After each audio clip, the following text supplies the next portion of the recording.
ભાજપ પ્રદેશ મહામંત્રી ડોક્ટર પ્રશાંત કોડાતના અધ્યક્ષસ્થાને આગામી સ્થાનિક સ્વરાજની ચૂંટણી સાથે સંગઠનના વિવિધ કાર્યક્રમો અંગે જિલ્લા ભાજપની બેઠક યોજાઈ હતી।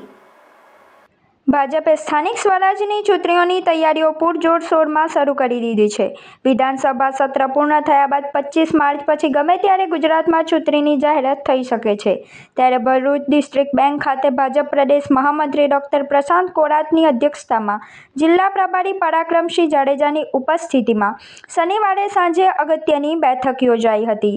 ભરૂચ જિલ્લામાં આગામી સ્થાનિક સ્વરાજની ચૂંટણીમાં ભાજપને ભવ્યથી ભવ્ય વિજય અપાવવા પ્રદેશ મહામંત્રી ડોક્ટર પ્રશાંત કોડાતે બેઠકમાં માર્ગદર્શન આપ્યું હતું, જેમાં તે પરિશ્રમ કરવા કામે લાગી જવા હાકલ કરી હતી। બેઠકમાં જિલ્લા ભાજપ પ્રમુખ પ્રકાશ મોદી, જિલ્લા ભાજપના પદાધિકારીઓ, ધારાસભ્યો, વિવિધ મોરચાના હોદ્દેદારો તથા કાર્યકર્તાઓ ઉપસ્થિત રહ્યા હતા, જેમાં આગામી સ્થાનિક સ્વરાજની ચૂંટણી તેમજ સંગઠનના વિવિધ કાર્યક્રમો અંગે સૌને માર્ગદર્શન પૂરું પાડવામાં આવ્યું હતું।